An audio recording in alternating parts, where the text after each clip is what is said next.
O Cavaleiro dos Sete Reinos, George Martin. Este não é um audiobook da obra, é uma análise em que faço comparações, ilações ou exemplificações para com a cultura, política do dia ou eventos atuais. Não dispensa a necessidade da leitura da obra no seu todo. E pode ainda conter um caráter mais interpretativo, não servindo como resenha oficial do livro. O autor é escritor, produtor e diretor de filmes e seriados, tendo já trabalhado em Hollywood por 10 anos. Ele ficou mundialmente conhecido pela série de livros As Crônicas de Gelo e Fogo, que recebe uma adaptação para a TV pela HBO chamada O Jogo dos Tronos ou A Guerra dos Tronos, com 8 temporadas.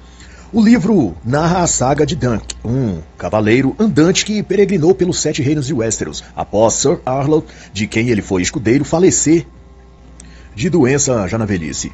Dunk sonha em melhorar de vida, em ser reconhecido como cavaleiro e ter boas condições financeiras, o bastante para não passar fome nem precisar dormir ao relento, pelo menos. No início de sua saga, ele vai passar por Valfreixo para participar de um torneio de cavaleiros. Se ele vencesse ao menos um combate que fosse, ganharia moedas o suficiente para seguir em busca dos seus sonhos. E na estrada, ele conhece Egg, um garoto de cabeça raspada que insiste em ser seu escudeiro, mas ele descobre depois que Egg era da linhagem real, sobrinho do rei soberano da Casa do Dragão, a família real dos Targaryen.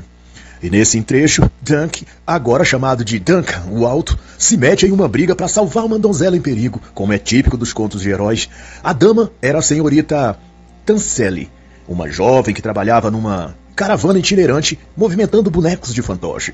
Naquele dia, o príncipe Aerion, arrogante e mau como era, tinha se ofendido com a apresentação teatral dos bonecos, pois em uma das cenas foi retratado o dragão da casa Targaryen sendo golpeado e morto. E Aerion, transtornado com aquilo, gritou: "O dragão nunca perde!" E num ímpeto de raiva e furor, como lhe era próprio, quebrou a carroça e os bonecos e agrediu os artistas, inclusive a senhorita Tanselle, a quem lhe desferiu um tapa e machucou seu braço. Também, por impulso, Dunk defendeu a garota, acertando um golpe no príncipe e derrubando-o no chão na frente de todos. Ele ainda lutou com alguns soldados do príncipe e derrotou alguns, mas acabou capturado e preso. No desfecho, Dunk foi julgado e sentenciado a um combate público segundo a Lei dos Sete. E como o assunto aqui é um cavaleiro salvando uma donzela em perigo, eu me permito extrapolar a ficção para a vida real. E nesse análogo, eu comento que toda vez que um homem se dispõe a salvar uma suposta donzela em perigo, ele se coloca no papel de herói. E seu destino é lutar, se ferir e acabar preso ou morto, mendigando talvez. Isso porque na vida real as donzelas são bruxas disfarçadas e o perigo que ela passa é na verdade um fetiche. Uma fantasia erótica dela em ser possuída e devorada na masmorra do vilão, no melhor estilo 50 tons de cinza. E então ela tende a desprezar o cavaleiro branco que a salvou, e como castigo, ela se casa com o herói e o faz sustentar os filhos rebeldes do vilão, só para no fim fazer uma falsa acusação contra o cavaleiro e lhe tomar a espada, a armadura, o alazão. Então é isso, para bons entendedores, né? Um pingo basta. Mas no que diz respeito ao nosso herói Dunk, ele teria de disputar uma batalha mortal contra os 7 guerreiros do rei, podendo também ter 7 lutadores que quisesse voluntariamente lutar ao seu lado.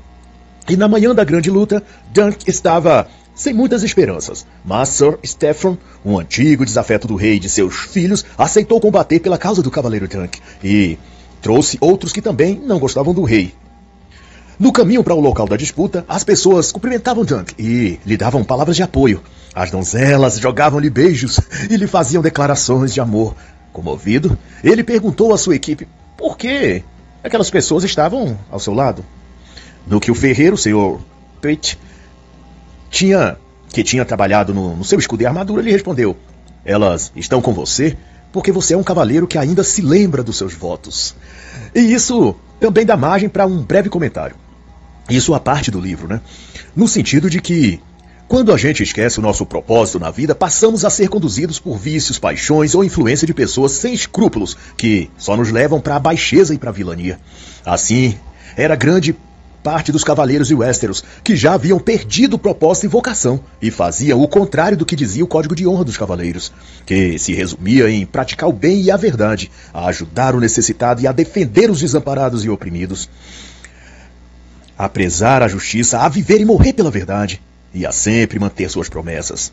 E como se via, nenhum deles ali se importou com a causa justa de Dunk, o Alto, e nem se importavam se pessoas inocentes fossem morrer. Pois no mundo líquido, como Bauman assinalou, todos os valores são transitórios e convenientes ao que cada um busca naquele momento. O prazer, a riqueza, o poder, a fama, e tudo se dilui instantaneamente, assim que os objetivos egoístas são alcançados.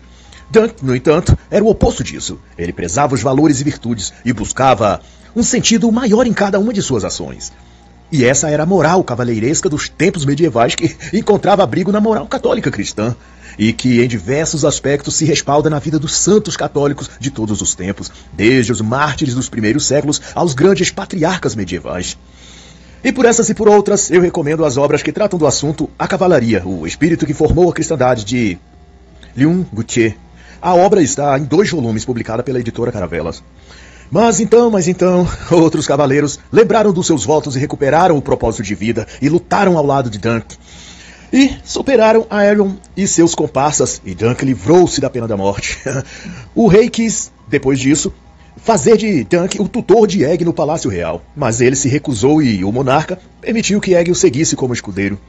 O motivo de Dunk se recusar a ficar na corte do rei era que ele preferia ficar livre, sem a obrigação, sob juramento, de defender reis que não mereciam ser defendidos, ou ter de lutar guerras injustas. E após esses eventos, cerca de 1 ano e meio depois, Dunk e Egg cavalgaram por lugares perigosos, ambientes inóspitos, fazendo pequenos serviços como escoltar senhores ou comerciantes, proteger o transporte de alguma mercadoria preciosa, etc.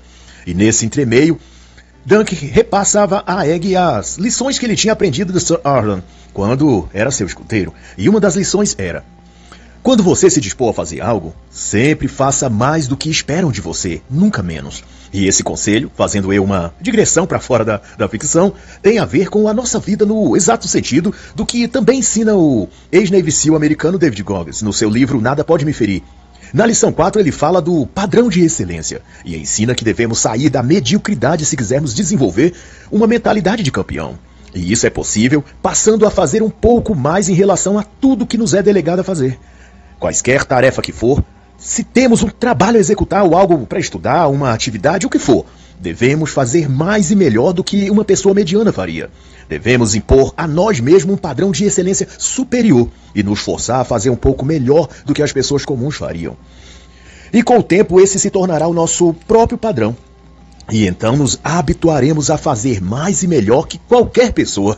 Nossa régua será mais elevada e atingiremos resultados e conquistas que ninguém mais tem. E se alguém duvida que isso dê certo, basta observar os resultados na própria vida de David Goggins. Tudo que ele obteve, o seu nível mental e físico, é surpreendente. Mas quanto ao cavaleiro Duncan, o Alto, mais de 1 ano após o torneio de Valfecho, ele se encontrava agora a serviço do cavaleiro Sir Stas, em Pouso Veloz.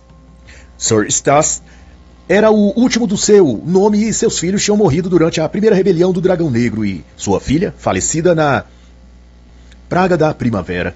Suas terras e posses foram divididas e repassadas à senhora Rohan Weber, a Aranha Vermelha, como castigo de ter se levantado contra o rei, e por causa disso, ele se encontrava empobrecido e sem perspectivas de um legado futuro, porque não tinha mais herdeiros.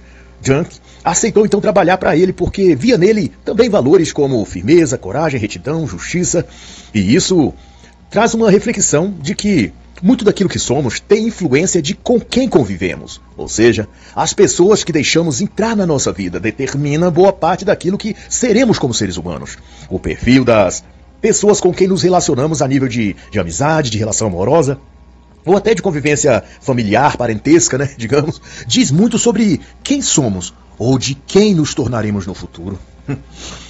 Mas prosseguindo, nos acontecimentos seguintes na história de Dunk o Alto, enquanto ele trabalhava para Sir Stas, ele se deparou com uma situação de miséria e sofrimento do povo, que vivia nas terras dele, nos vilarejos dali, e constatou que a grande seca que castigava a população tinha origem no fato de que a Viúva Vermelha, a senhora das terras vizinhas à propriedade de Sir Stas, tinha construído uma barragem desviada à água do riacho, e isso fez a lavoura morrer, o rio secar e o povo perecer de fome, e também de sede, né? E sucedeu que Dunk e outro cavaleiro, que também trabalhava para Sir Eustace, foram tentar desobstruir a barragem e na peleja, Pennis, como era o nome do outro cavaleiro, cortou o rosto de um dos serviçais desaforados que labutavam para a senhora Rohan, a Aranha Vermelha, que tinha assassinado seus 4 maridos, como diziam por aí os boatos.